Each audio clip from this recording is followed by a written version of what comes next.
I am really glad that you joined me for my A-Listers series. It's a Sunday series you'll find every Sunday at 3 p.m. Central. So I'm really delighted that you joined me. It looks like a few people are starting to stream in. I will open the chat window in just a minute. But I do want to acknowledge the chat and everything, but I won't be dedicated to the chat because I really want to convey a brief show. I want you to know that this is a brief show because I really appreciate your time. I really know more than anyone, really, I mean, more just as you know, rather, that time is of the essence, that as a part-time reseller, I have the weekend and that's about all I have to list. And of course, I do list during the week and everything when I can, but I can dedicate myself fully in the weekend. So that's why I don't want to keep the show very long. I want to keep it under an hour, usually 30 to 40 minutes. And of course, I'm very grateful that you're here. Let me open up the chat and say hello to a few people. But if you do have questions and everything, put them in the comment section or leave them in the chat. I do read the chat later. And then that way we can address them as future topics. And I'd really love to do that. All right, let me see if I can open a window here.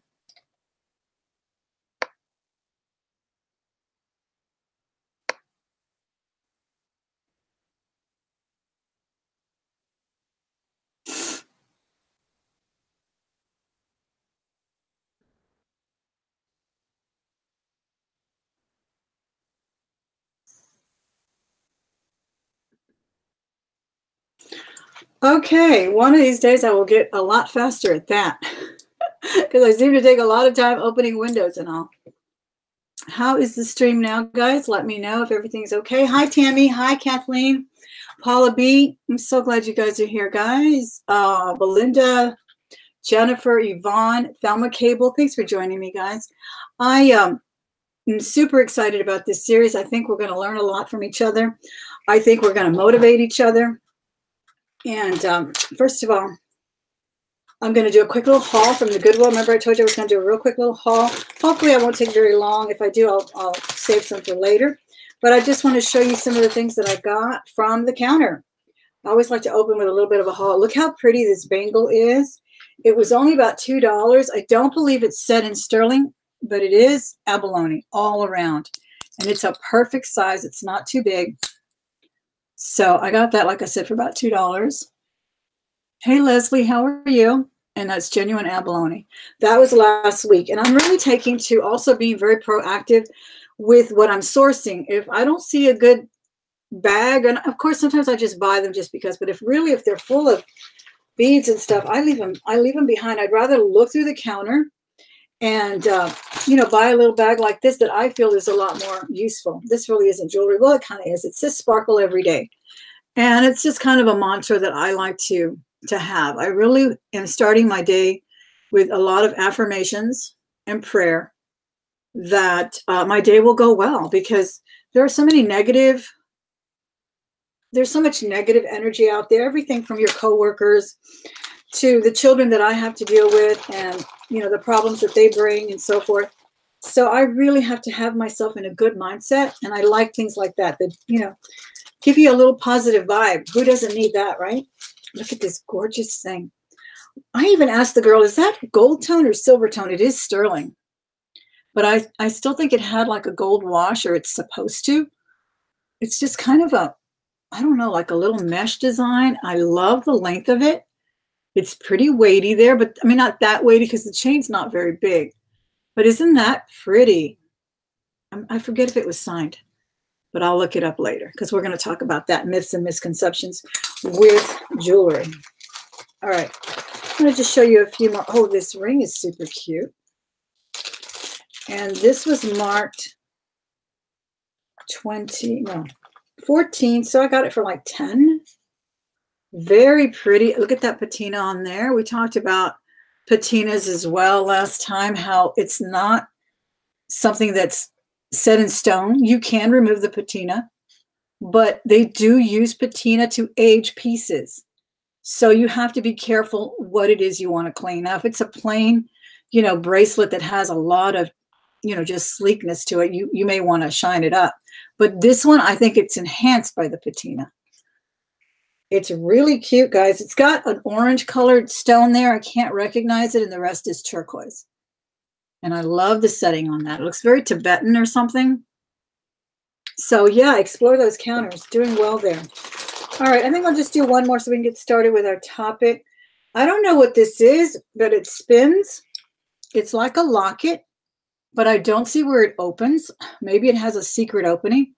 And this was about $5. It was marked $8. I love the chain on it. It's got a copper bronzy color. And it actually rotates. Isn't that cute? Hi, Whitley Wares. How are you? Looks like 33 people are watching. Don't forget to give me a thumbs up, guys. I really appreciate when you do that. As soon as you walk in the door, let me know you're here with a thumbs up. And if you have to run, don't forget to do it before you leave. Yeah, this is kind of a brass or copper. It's just gorgeous. I really like it. I think that's super cute. And why did I get this? There was something interesting about this one that I wanted it. Oh, it was the druzy in here. And boy, did they go through some trouble to, look at that. It's like cords and everything. And it's like fastened on the sides there. It's purple amethyst, I think. It's kind of like that lilac amethyst. I thought it was super cute. And that one was $4. Hey, Debs, how are you? Hi, Nadine. Dora, thanks for joining me. So again, that was a, I really like it. I want it. I don't like the leather and all of that. Maybe a simple one. I don't know why they put all these cords on it. But I think I'm going to sell it like that. I think it's got a really nice tribal, earthy appeal to it. So, okay, then I got a little locket for $3. Actually, more like $2. Just a gold tone, but it's really pretty with some etching on it. Isn't that cute? All right, so we do have a lot of jewelry. I will show you the rest later. I want to get started on my topic today, which is myths and misconceptions about your jewelry, guys. I touched on it the last time. I guess we can start with the brands. I'm kind of, I don't know, confused and taken aback whenever anybody says Monet means money. Monet does not mean money. It does not. If it's something unique, something that is rare, then yes, it is money. I have tons of these little Monet, very well made, very nice, enamel, gold tone, beautiful.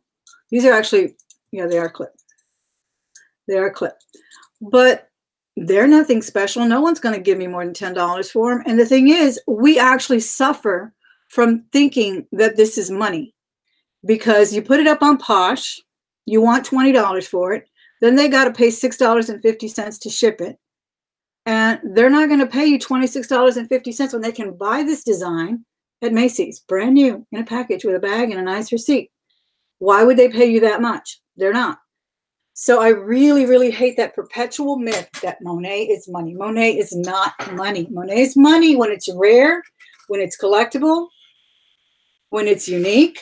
Maybe if it's a book piece, something that was pictured in a book, maybe, possibly, yes. But do you squeal with delight when you see Monet or Trifari or 1928? I don't unless I know it's something unique and different. When I found these Monet, and then I was watching one of Angie's videos, and I think she said she had the bracelet, and I loved it. I thought it was unique and beautiful without even seeing Angie's video. That's why it's still here, and I've worn it a few times. I have all three pieces. I have the bracelet, double strand bracelet, beautiful, beautiful caged white. I think I wore this to one of MSP auctions, and it's just gorgeous. And I didn't need anybody to show me that it was in a book. I was grateful for it because now I have a name to go with it. I got to go look at the video again. I forgot.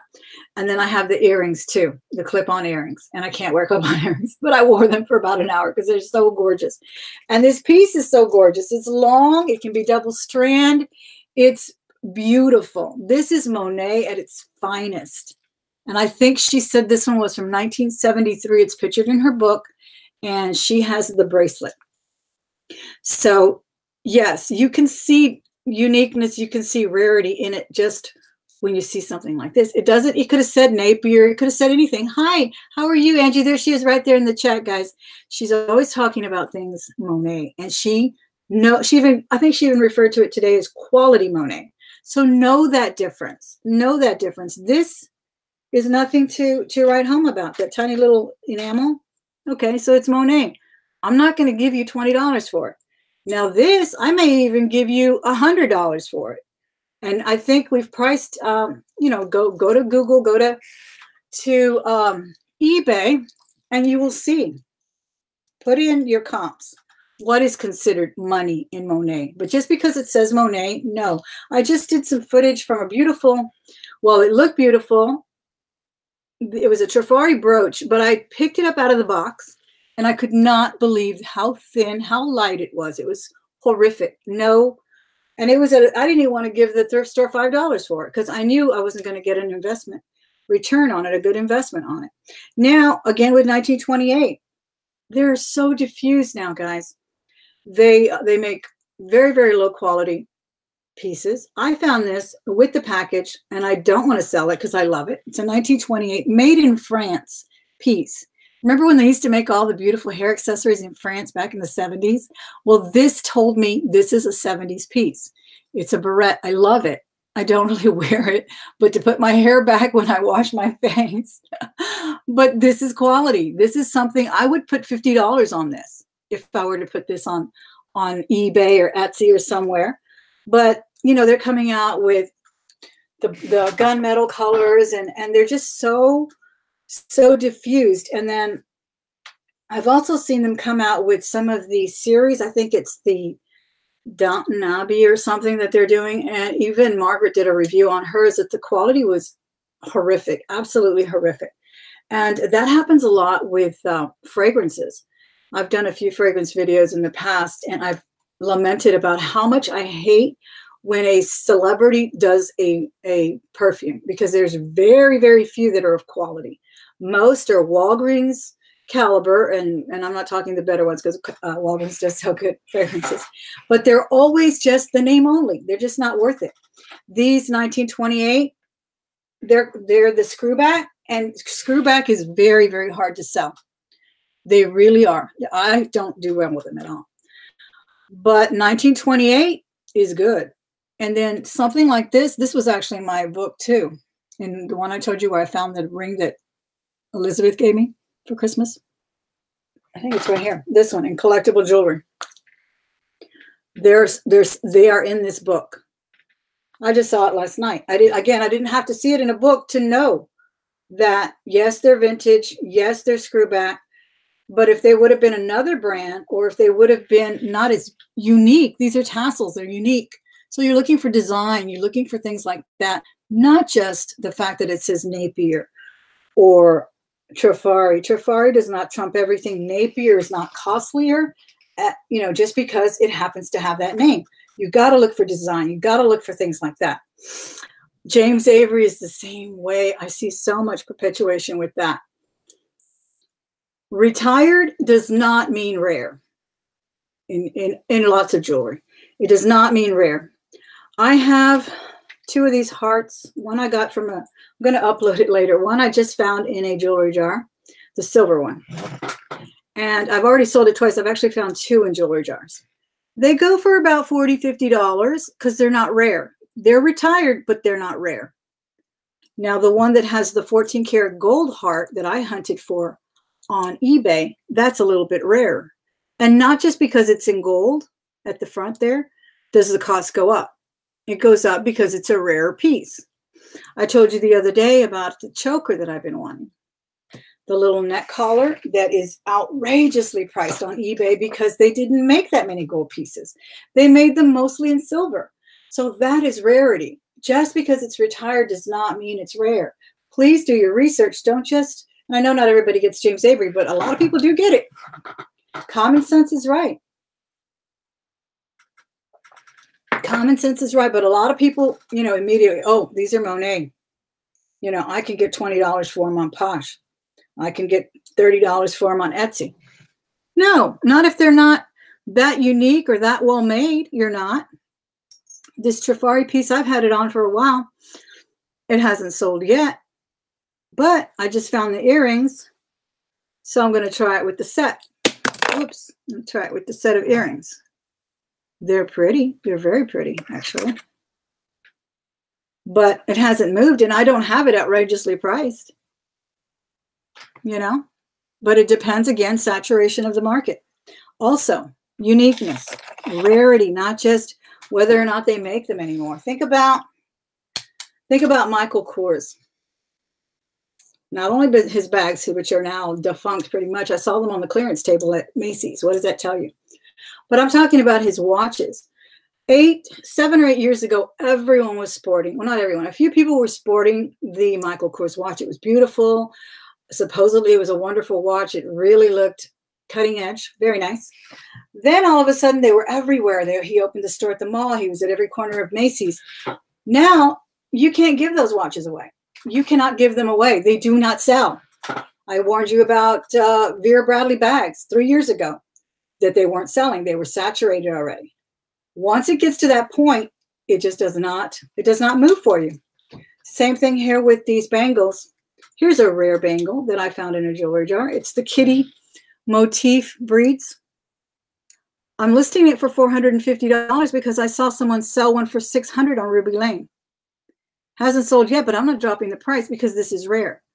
Retired and rare. And one of my subscribers told me that her son gave her one in 1984, and she never took it off from the day she put it on. Isn't that the sweetest?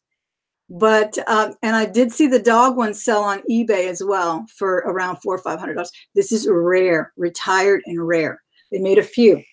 So that's what you're looking for. These butterflies, they're not rare. I'm glad I found it in a jewelry jar, but I'm not going to ask for $150 because I'm not going to get it. They're everywhere. These two, I've actually been collecting these. And I actually have 6. I think I have 4 of the silver, and I want to sell the silver because I want another gold. I cannot find the gold. They must have not made that many, again, because they probably didn't sell that many in gold. Here's the gold one here. They sold more in the silver.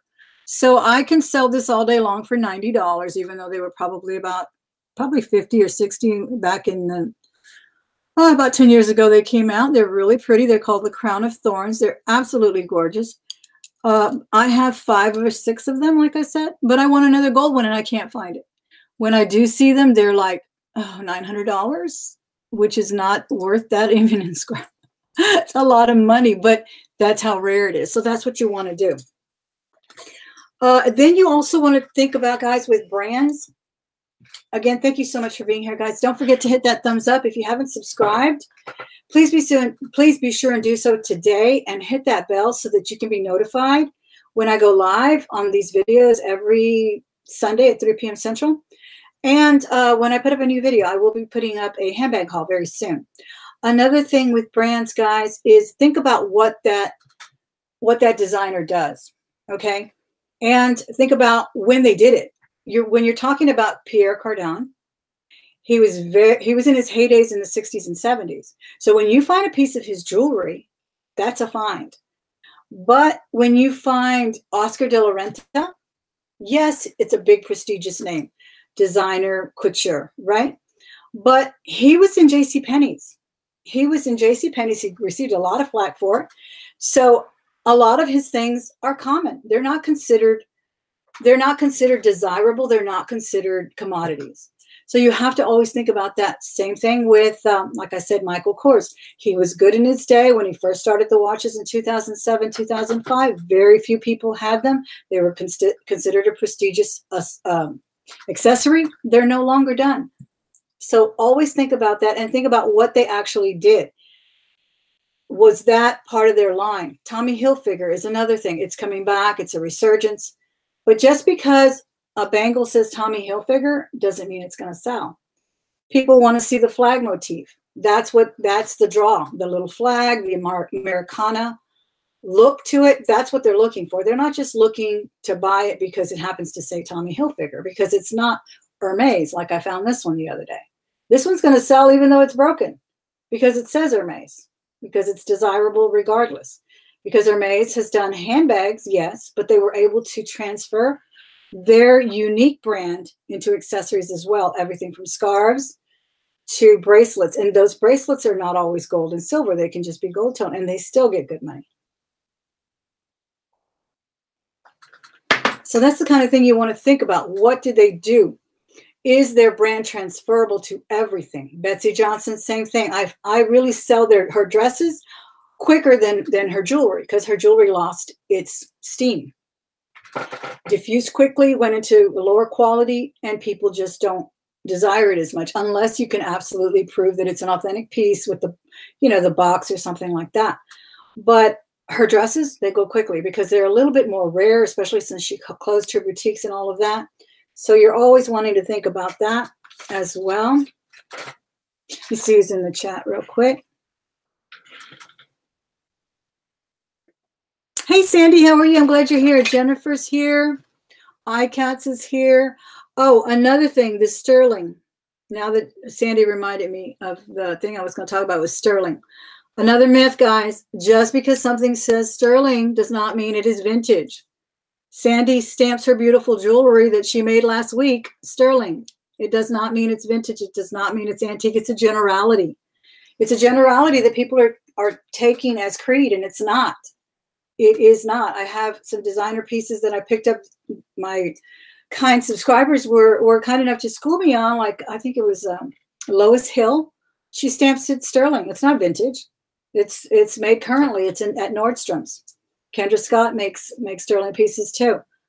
Not everyone uses 925. Granted, 925 came later after sterling, but just because you pick up a brooch and it happens to say sterling instead of 925, it may look vintage. It may, now that you said that it says sterling, you may think it's vintage, but it's not. The longer pin as well. That's another myth and misconception. Hey, Yvonne, how are you? I'm liking your new show, Yvonne. Thank you so much for being here today. I really enjoyed it the other day. I have to watch it at work, so I don't always get to finish watching them, but they're fun. I love watching her. She has a lot of fashion sense as well. That's Yvonne there, guys, Thrifty Rich. And she has a YouTube channel as well. Please be sure and subscribe to her. But yeah, the pin that protrudes, they're always telling us that too. If it protrudes out of the piece, it's vintage. No, not necessarily the case.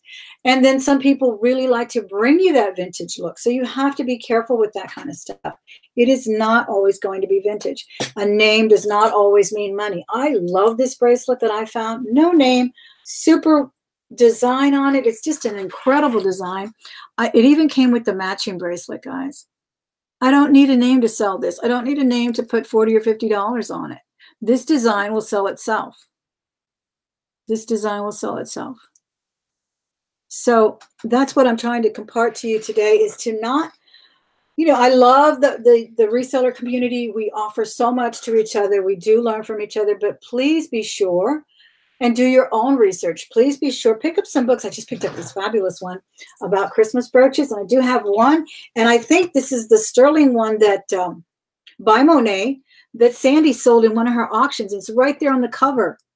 It's so fabulous. I love it.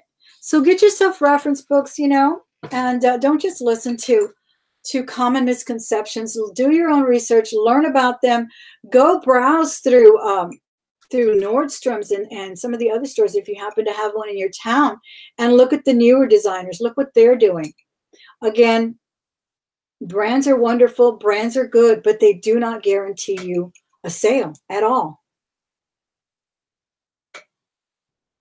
They do not guarantee you a sale. Like I said, Pierre Cardin didn't make jewelry for that long. He's got very rare pieces out there.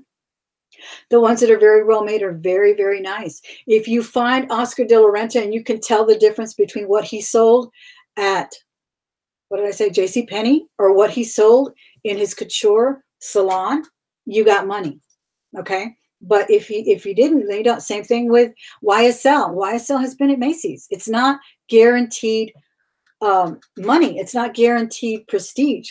They have all diffused in some way. So not all, I'm not going to say that, but because you won't find Hermes at Nordstrom's or anywhere else. But things like that, you just have to bear that in mind, that just because it has a name brand does not mean it's going to sell. Just because it says sterling does not mean it's vintage. Just because that little pin protrudes on a brooch does not mean it's vintage. Please, please know that. Look at these. These are actually listener. And to me, these sell. One, they are silver tone. Two, the little design is very, very mid-century. So the fact that it has a nice name on it, yeah, that's nice. I can probably tag on a little bit more money if I put that on Etsy because of the name. But I think the design itself is more important than whether or not it says listener or it says Monet or Trifari. It really does. That's what you have to bear in mind. And the fact that they're silver tone. Silver tone. And I've always told you guys as well, people still ask, do clips sell? Clips sell. Clips sell because a lot of people have stopped using pierced earrings. Clips sell for a lot of reasons, but especially I think because of that mid-century design that's so desirable now. I just lucked out and found some fabulous books, guys. I have to bring you a thrift haul from Architectural Digest. I found the ones that are bound in their own little thing, in their own little case. I don't know, and they have the name on it. But I'm anxious to look through there, to look at the fashions, to see how things were done. You know, in the 70s, what jewelry was actually being used, the ads that are in there. I'm so excited to have that kind of thing. That's the kind of research I like to do as well. So please, we all know a little bit about a little bit. No one knows everything. I certainly don't. But I learned from you guys. That's why I appreciate your comments in the chat. Please come back when the video is dormant as well, so that you can let us know anything that you saw here today, anything that you know. Maybe tell us another myth that you heard perpetuated. Again, like I said, Oscar de la Renta, YSL, they were sold at department stores. They were not all couture. Remember that. Monet, yes, beautiful. Yes, unique. Yes, money. But not every piece is money. Not every piece is money. Just because it says Monet doesn't mean you need to go list it for $30 or $20 even. You know? Just remember that. And I have to ask you, what did you guys do to list this week? Tell you what I did. I brought me a prop. I know I told you last time I love to put them on my hand, and I do, but I've always had trouble with the bracelets, and I'm so excited to buy this off of Amazon. I think it was only about $4, and it's a very nice rich velvet. It can be tilted different ways, and I have a little sterling bracelet that I think I got from one of Sandy's auctions. Hey, Jude, how are you? Adam, I'm glad you're here. Thank you. So that's what I did. I ordered more props because I'm going to be in a challenge today. And I like to, like I said, take my weekend for listing. That is what I want to do. This one is for earrings, but it's going to hold the tall earrings. I find that I used to get my daughter to do the earrings, but I don't know. I just kind of, sometimes I do, depending on what it is. But like the long chandelier earrings, I think I will put them there as well. And then, of course, I'll do a nice little prop or something like that, because I used to only have this one, and this one would tilt over really quick. So I got that. Did some proactive things. I ordered some things. Remember, I showed you this in my thrift haul. This one has a place for rings and everything, but I'm going to do some bangles. I'm going to do a bangle ensemble on here to try to move some bangles. So today, over at Chick Picker's channel, she's having a 24-hour challenge, guys. I joined, and I'm going to go, I've already taken a few pictures, and I'm going to start listing these as I can. But I was inspired by these because we talked about this one, the power bracelet, right? But I'm going to do all of these Pakistani style, Indian style pieces that several of my subscribers have told me are worth a lot of money, even in the costume, because they're so incredibly made. They're actually open. And I think they're crystals or something, because they're open all in the back. I don't know if you can see that, to let the shine in. They look like cabochon rubies. What do you call it? Step cut emerald color. They're just amazing. And there's several. So that's what I'm going to do today. I'm going to list them. Here's a whole bunch here. And I was inspired by her challenge today. It's a 24/7 one.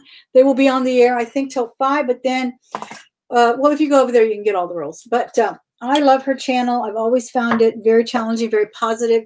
She's a very positive channel, and that's what we need in our community. We need positivity. We need people that will uplift you and tell you that you can do it, okay?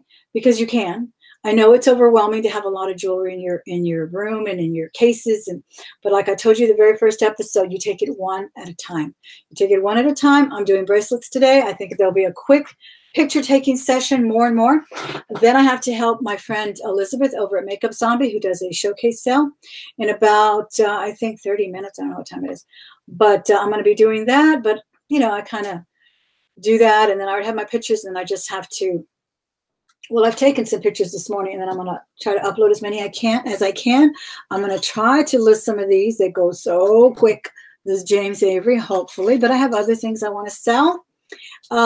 So I think that is it, guys. I do want to leave you with a question for next week.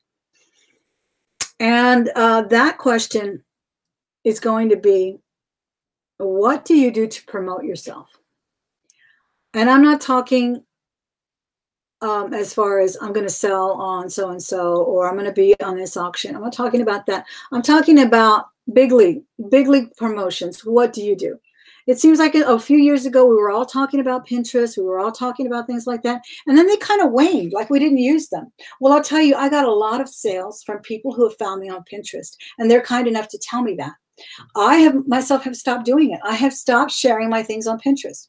I've started with Instagram. Love Instagram. It is so useful. It is a buyer mecca there. You don't have to list it for sale there, but if you put your things up there and you talk about jewelry, you'll get followers. You'll get people who like what you like.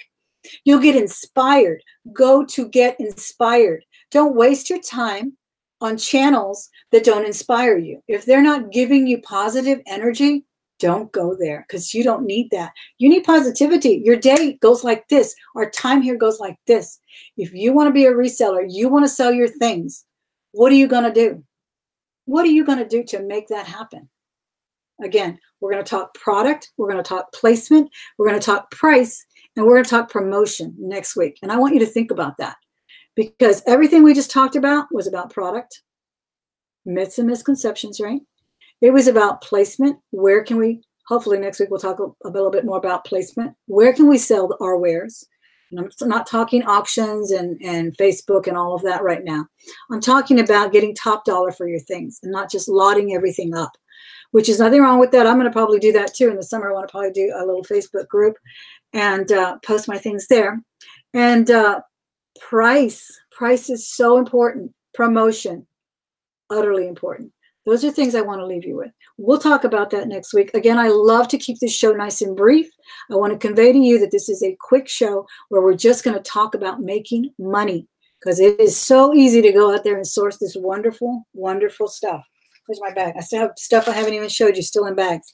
But it's good stuff. I paid a good price for it. Now I'm going to list. I hope you'll do the same. I hope you will join me next week again. I'll be here every Sunday at 3 p.m. We're going to make it brief. We're going to talk myths. We're going to talk jewelry. We're going to talk sales. Please come back soon. Don't forget to give me that thumbs up before you leave. I appreciate you so much. Hey, Anita. It's okay. Watch it again.